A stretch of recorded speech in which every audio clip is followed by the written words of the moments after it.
Graça e paz, amados irmãos e irmãs, que alegria é estarmos juntos nesta quinta-feira, podendo meditar na palavra do Senhor e tendo esse tempo precioso juntos nessa transferência, nessa busca de crescimento espiritual. E como os irmãos sabem, estamos fazendo aquele passeio baseado no livro de Efésios, capítulo 6, dos versículos 10 ao versículo 18, onde o apóstolo Paulo fala da armadura espiritual, a armadura de Deus, essa armadura que devemos nos vestir para fazer frente à batalha espiritual que enfrentamos dioturnamente contra um inimigo pertinaz, que é Satanás, o inimigo das nossas almas. E hoje nós vamos ler apenas o versículo 17, bem da verdade, a parte A do versículo 17, que diz o seguinte: tomai também o capacete da salvação. Esse é o item que vamos analisar nessa noite, o capacete da salvação. E aqui nós temos algo interessante nessa parte A do versículo 17, que quase sempre passa desapercebido quando fazemos a rápida leitura do texto. Mas essa expressão inicial, tomem o capacete, é mais do que pegar um objeto qualquer em qualquer lugar. Essa expressão era usada de maneira poderosa, pois os irmãos vão se lembrar que a ilustração aqui que o apóstolo Paulo está se valendo é do soldado da guarda pretoriana, e o contexto é um contexto geral de batalha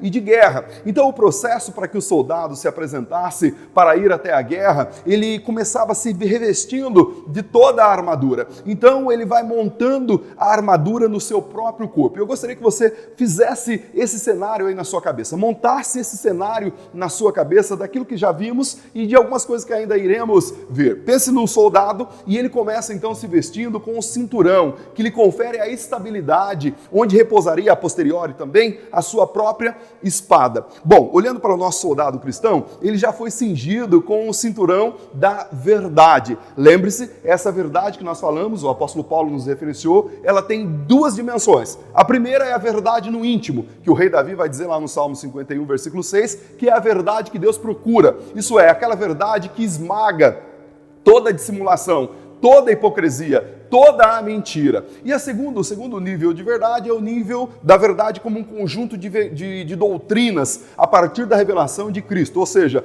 a verdade como a palavra de Deus. Então, após esse soldado cristão, se vestir desse item, o soldado rapidamente colocava a couraça, sim, a couraça que o protegia por trás e por diante. E essa couraça o apóstolo Paulo dá o nome de justiça. Aprendemos aqui também que essa justiça é a justiça de Deus aplicada em nós, nos justificando. E os efeitos dessa justiça na vida do justo o leva à prática de atos de justiça, de modo que Satanás não pode acusá-lo. Esse equipamento é poderoso para defender a mim e a você contra os ataques do inimigo. Mas após esse momento, o soldado já aparamentado com esses dois itens, agora ele colocava sandálias e tinha o objetivo de proteger os seus pés e dar velocidade na batalha. Assim, o soldado cristão calça sandálias do Evangelho da Paz e tem agilidade para, mesmo no furor da guerra, anunciar a paz e levar o Evangelho aos perdidos. Ainda se revestindo da armadura, ele continua e agora ele pega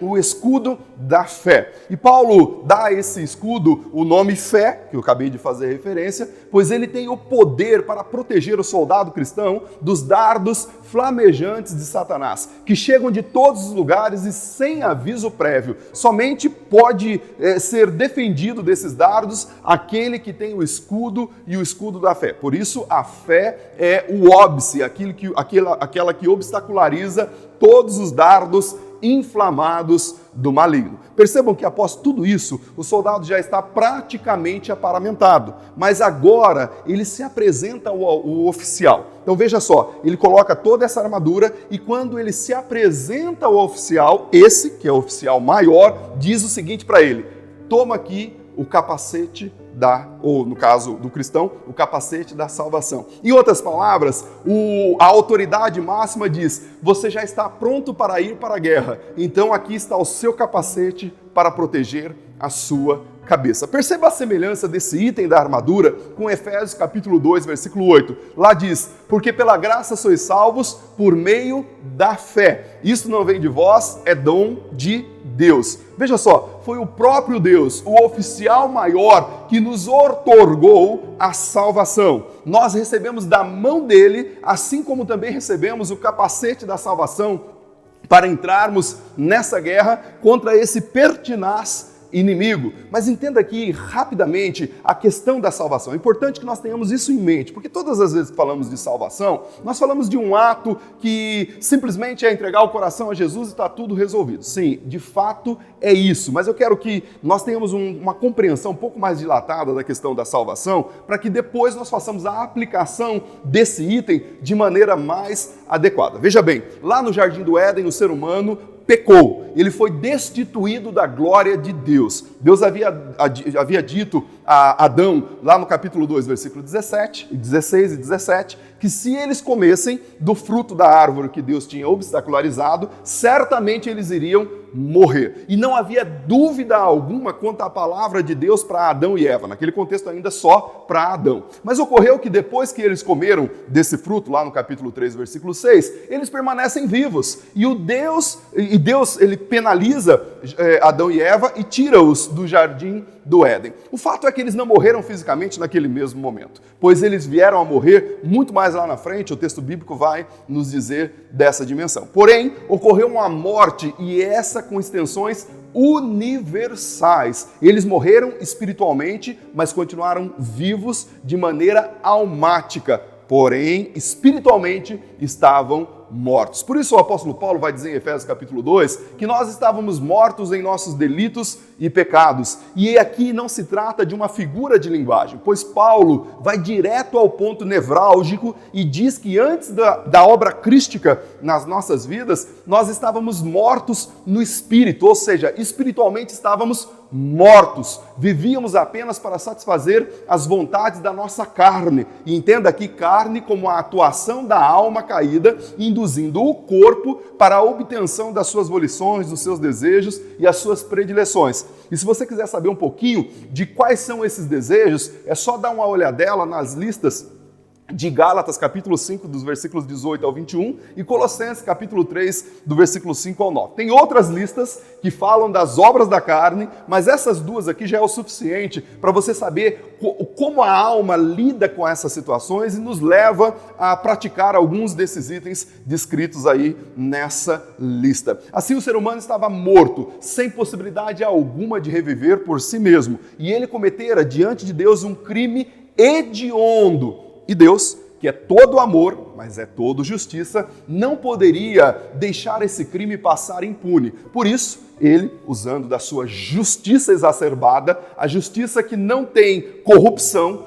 mas encharcado de amor, como que consta lá, por exemplo, em João capítulo 3, versículo 16, ele mandou o seu filho para pagar o preço por esse crime cometido pela humanidade. Assim, Jesus satisfaz toda a justiça de Deus, aplacando a sua ira. Deste modo, todos aqueles que se achegarem a Deus pelos méritos de Cristo serão justificados e agora são redivivos. E a isso damos o nome de salvação. Mas veja só, a salvação tem 3 tempos na vida de todo cristão. E deixa eu tentar explicar essas 3 dimensões para você de maneira também bastante pontual e bastante rápida. Primeiro, a salvação, ela acontece na instância do nosso espírito, e isso é instantâneo. Quando alguém se achega ao Senhor pela fé, é encharcado pela graça salvadora, e isso acontece no seu espírito, e ele é salvo de uma vez para sempre. Aqui eu me vejo livre da condenação do pecado. Sim, aquele pecado que podia me levar para o inferno, constante lá em João capítulo 16, versículo 8. A segunda instância é a salvação no que tange respeito à dimensão da alma. A isso damos o nome de santificação,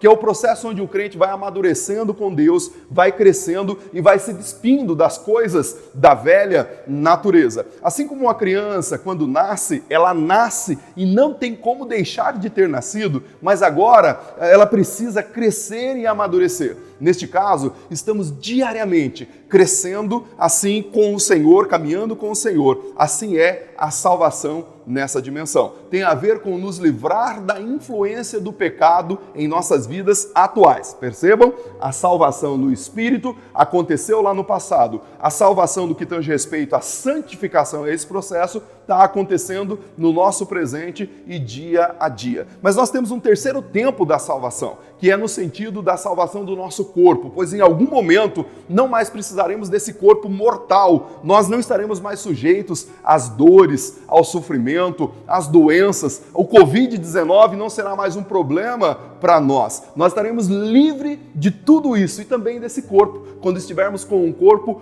glorificado, como descrito em 1 Coríntios capítulo 15 e também 1 Tessalonicenses capítulo 4. Assim seremos salvos e livres da presença do pecado. Então veja, nós somos salvos no nosso espírito, no sentido de salvação, nós estamos nesse processo de crescimento com o Senhor e nós seremos livres da presença do pecado. Veja só, somente um salvo, e salvo verdadeiro, tem de fato a consciência da sua real vileza, pois antes da salvação, muitos dos nossos atos nem eram por nós considerados pecaminosos, não tínhamos noção da podridão que havia em nós, mas quando recebemos a salvação e começamos a crescer em Cristo, vamos identificando o negrume do pecado que habita em nós, do qual nós estávamos atolados até o fundo. Aí vamos percebendo o quão vil nós éramos. E aí, irmãos, eu fiz todo esse prolegômetro para chegar de fato aonde é o objetivo. É bem aqui, é bem nessa instância que Satanás nos ataca severamente, colocando dúvidas em nossa mente quanto à nossa salvação, quanto à certeza que temos que habitaremos com o Senhor no céu da glória, e muitas vezes inoculando mentiras em nossas mentes para nos dissuadir da esperança da salvação, para nos tirar do foco de Jesus Cristo, o nosso Senhor. Por isso o capacete é tão importante para blindar a nossa mente dessas setas malignas de Satanás. Como vimos em nossos primeiros devocionais, que começamos a tratar desse assunto, Satanás, ele é altamente ardiloso e ele nos ataca todos os dias, das maneiras mais variáveis, inclusive tentando matar a nossa própria esperança. O apóstolo Paulo vai dizer em Romanos capítulo 8, versículo 24, algo muito interessante. Ele diz, porque em esperança fomos salvos. Ora, a esperança que se vê não é esperança, porque alguém vê o que se espera. Se ele está vendo, naturalmente, ele não precisa de esperança do que virá a posteriori. O Senhor, de fato, quer que nós mantenhamos a nossa esperança na fé, no futuro, no ali e além. Vivamos o aqui e agora, expectando o ali e além. Por outro lado, Satanás, ele quer que fiquemos desesperançados. E talvez aqui seja interessante para mim e para você fazer uma rápida delimitação entre o que é desespero e desesperança. Às vezes nós confundimos essas duas palavras. O desespero quase sempre tem origem psicológica ou emocional. Normalmente é decorrente de um fato que surge sem esperar. Assim a pessoa fica nervosa, aflita, sem direção, descontrolada. Aqui é o desespero, tem a ver com quase um pânico momentâneo. Já a desesperança, normalmente ela é processual. É nessa instância que Satanás busca trabalhar em nossa mente. Ela vai acontecendo de maneira sorrateira. Em alguns momentos a pessoa nem percebe que está caindo no marasmo criado pelo inimigo. E como Satanás sabe, ele sabe que não pode tirar a esperança do coração do salvo, então ele vai minando essa esperança. Ele vai criando situações para murchar a esperança no coração do povo de Deus. Ele vai colocando intrigas de maneira a sufocar essas esperanças. Assim, quando a pessoa se dá conta, ela já está totalmente desesperançada e Satanás obtém a vitória. Por isso, a salvação aqui é simbolizada como um capacete, sim, aquilo que blinda a minha mente contra essas setas, essa investida de Satanás contra a minha vida. Meus irmãos, é preciso sempre lembrar que a salvação não é apenas um olhar para trás, não significa apenas o perdão dos nossos pecados, mas também é a fortaleza para aquilo que nós olhamos para frente, para os ataques que ainda virão. A salvação nos fortalece com aquilo que ainda há de acontecer nas nossas vidas. A salvação que está em Cristo nos dá o perdão dos nossos pecados passados, mas nos fortalece para vencer os pecados do futuro. Desta maneira, a fala aqui que nós encontramos na parte A do versículo 17, tomai o capacete, sim, ela é poderosa, pois aponta para o começo da luta, e a pergunta para você é, você já nasceu de novo? Se sim, Meu irmão, então tenha certeza, você já está no meio da batalha e você tem duas opções. A primeira é ficar com a cabeça desprotegida, sem o capacete da salvação, ou de se proteger imediatamente com esse tão poderoso capacete, esse item tão poderoso da armadura de Deus. Você pode fazer isso hoje à noite, se vestindo, se colocando com essa tão poderosa armadura, em especial o capacete da salvação. Precisa estar firme no seu coração. Nós estamos caminhando, chegando nos itens finais dessa armadura, mas o capacete da salvação é imprescindível para a composição de toda essa armadura. A expectativa do meu coração é que você, de fato, entenda que essa batalha não é uma brincadeira. Ela é real e acontece na sua vida todos os dias. Deus abençoe você ricamente e até amanhã. Mas deixa eu fazer um comunicado rápido para você. Bom, a partir do próximo sábado, nós não teremos mais o Na Trilha da Graça no sábado.